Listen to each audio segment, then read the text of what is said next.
Bonjour, je vais vous présenter un atelier prodiguant des conseils sur le management d'une personne avec autisme. Je vais commencer par me présenter un petit peu. Je suis Flora Thiebaud, psychologue clinicienne et spécialisée dans l'évaluation cognitive et l'autisme de haut niveau. Je suis responsable du coaching et du recrutement chez AutiConsult. Notre spécialité est l'emploi et le coaching de consultants en informatique sur le spectre de l'autisme.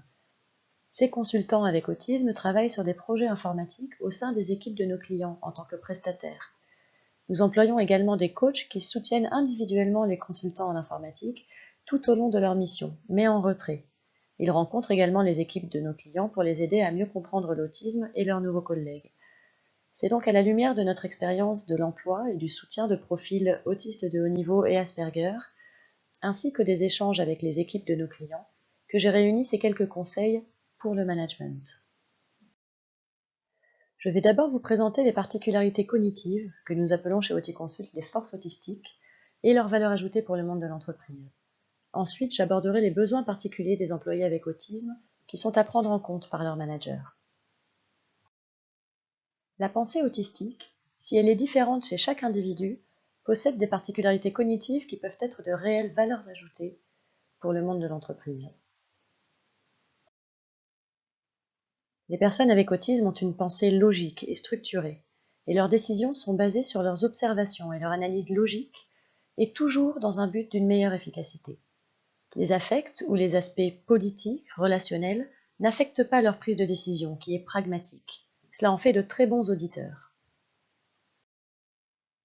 Ils ont un mode de pensée propre, indépendant et unique, out of the box, ce qui fait souvent naître des idées et des solutions créatives et innovantes. Ils ont d'ailleurs souvent acquis la majorité de leurs compétences en autodidacte, bien plus que sur les bancs de l'école. La plupart ont un mode de pensée de type tridimensionnel, en arborescence, très schématique, ce qui permet de penser et visualiser un projet étape par étape, en se le représentant mentalement d'une manière très structurée et détaillée bien avant son élaboration. Ils ont des compétences bien au-dessus de la moyenne lambda en reconnaissance des patterns. La reconnaissance des patterns consiste en la faculté de reconnaître sans effort des modèles, récurrences, tendances ou corrélations dans de vastes quantités d'informations ou de données. Elle est un atout inestimable dans les projets impliquant des données massives ou de l'exploration des données. On retrouve également chez toutes les personnes avec autisme une grande attention aux détails qui les rend naturellement perfectionnistes. Ils identifient instinctivement et très rapidement les erreurs, les écarts et les incongruités. Un de mes collègues autistes de haut niveau m'expliquait que les fautes ou écarts graphiques sur une page internet ou un journal lui sautaient parfois aux yeux avant même qu'il ait une idée du sujet traité par la page. C'est en partie cette particularité cognitive, qui favorise le détail sur le global, qui fait qu'ils ont une perspective tout à fait différente, une approche atypique des projets ou des structures complexes. C'est une approche par le détail qui remonte vers le global et fait qu'ils aboutissent à une vision, une compréhension très exhaustive, complète et qualitative d'une problématique. La plupart des personnes non autistes fonctionnent à l'inverse, en partant du global, d'une compréhension en surface du sujet, puis en creusant petit à petit en fonction de leurs besoins, pour en comprendre les fondements et le fonctionnement dans le détail. C'est cette diversité dans l'analyse et la perception au sein d'une équipe de projet qui est très bénéfique et source d'innovation et d'efficacité.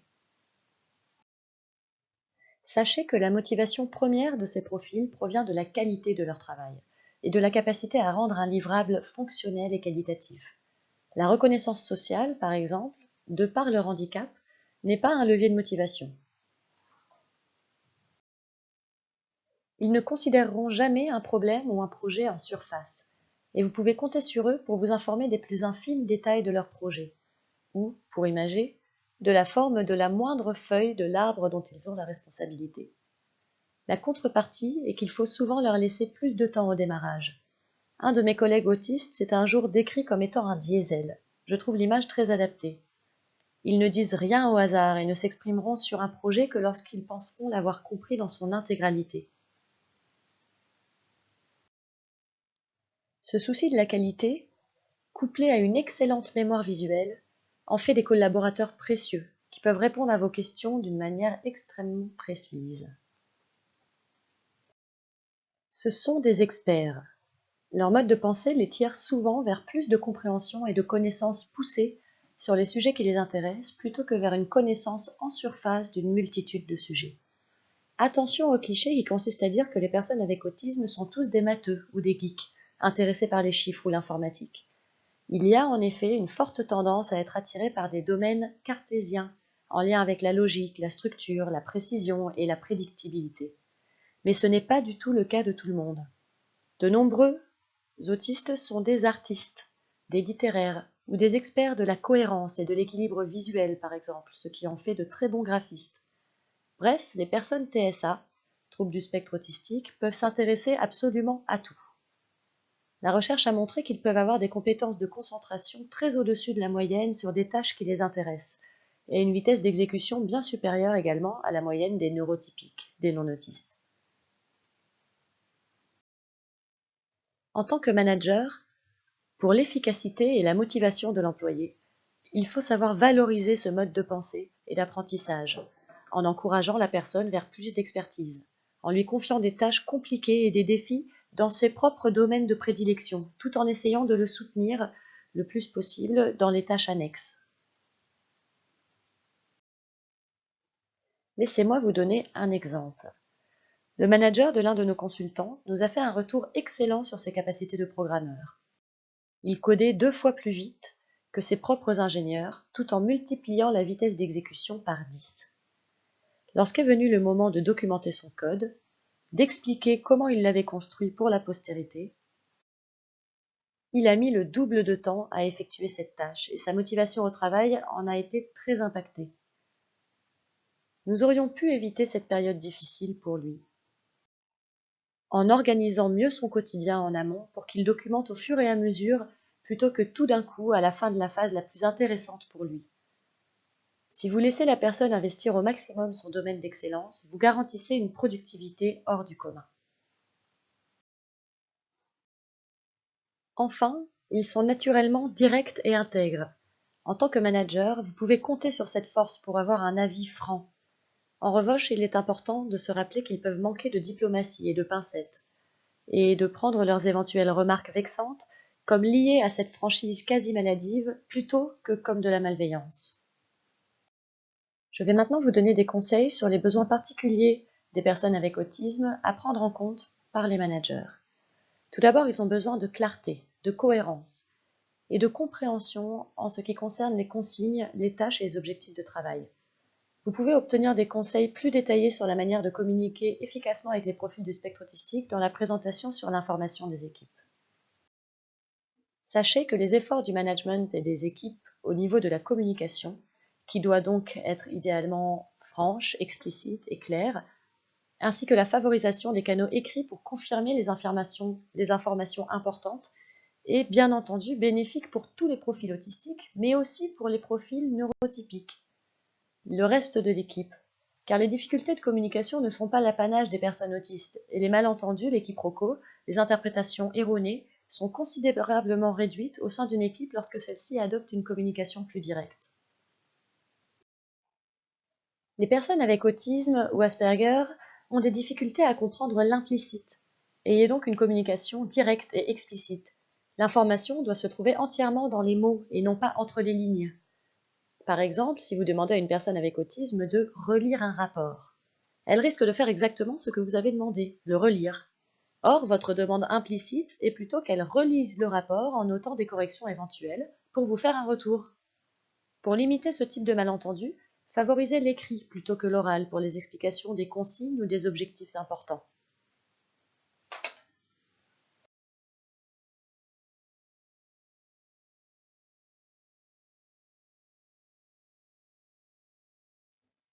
Les présentations orales ou les interventions en réunion sont des défis et des sources de stress pour ces profils. Pour les présentations, aidez-leur à y échapper ou à très bien s'y préparer en amont pour faire baisser l'anxiété. En réunion, laissez-leur l'espace suffisant pour qu'ils puissent s'exprimer car ils auront des difficultés à s'imposer. Pourtant, ils auront certainement des idées très intéressantes à apporter. Gardez en tête que les changements soudains ou les imprévus sont plus difficiles à gérer pour les personnes avec autisme, qui risquent d'avoir beaucoup de mal à improviser et de mettre plus de temps à s'adapter. Essayez de les prévenir aussi tôt et précisément que possible sur les changements pour qu'elles s'y préparent. Laissez-leur le temps de s'adapter aux nouvelles situations sans pression. Ce sont des personnes qui ont besoin de faire du bon travail et d'être approuvées pour cela, de voir l'impact et la fonctionnalité de leur travail. Leur satisfaction provient de leur fierté de voir l'aboutissement de leurs tâches. Essayez donc de ne pas leur enlever ce plaisir de tester leur solution finale. Privilégiez l'organisation de travail de type séquentiel. Le multitâche est souvent un facteur de stress et pas très efficace chez cette population. Beaucoup ont une réelle appétence sociale, tout en ayant des difficultés à créer du lien et à s'intégrer de façon fluide et aisée dans une discussion lambda. La machine à café et la cafétéria ou le bistrot du vendredi avec l'équipe peuvent représenter une fatigue ou un stress social important. Il est donc important de les y convier, mais sans aucune pression. Enfin, la bienveillance de la hiérarchie est indispensable. On a affaire à une population fragilisée par des parcours souvent chaotiques et criblés d'échecs, qui du coup ont parfois une confiance en soi et une estime de soi très basse.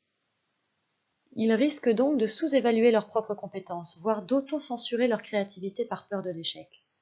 Si vous soupçonnez une personnalité fragilisée sur ces points, veillez à le solliciter directement, à l'encourager avec bienveillance, si possible en privé, pour qu'il puisse libérer son propre potentiel professionnel. Veillez également à ce que les collègues ou N+1 avec qui il va travailler le plus ne soient pas des gens anxiogènes, prévisibles ou très changeants de caractère, ou encore complètement désorganisés. Le professeur Tony Attwood, expert de l'autisme de haut niveau et du syndrome d'Asperger, décrit 2 types de personnalités tout à fait appropriées pour encadrer au mieux un Asperger. Il s'agit dans les 2 cas de personnes stables, mais soit avec une personnalité posée, terre à terre et organisée, finalement assez proche du spectre autistique, soit à l'inverse des personnes très à l'écoute et très bienveillantes, des personnes qu'on décrirait comme, entre guillemets, bonnes psychologues. C'est la fin de cet atelier. Merci beaucoup pour votre attention. Je reste disponible pour répondre à vos éventuelles questions. Continuons à œuvrer ensemble pour plus d'inclusion et de diversité. Et surtout, n'hésitez pas à nous contacter pour répondre à vos éventuels besoins d'experts en informatique. Au revoir.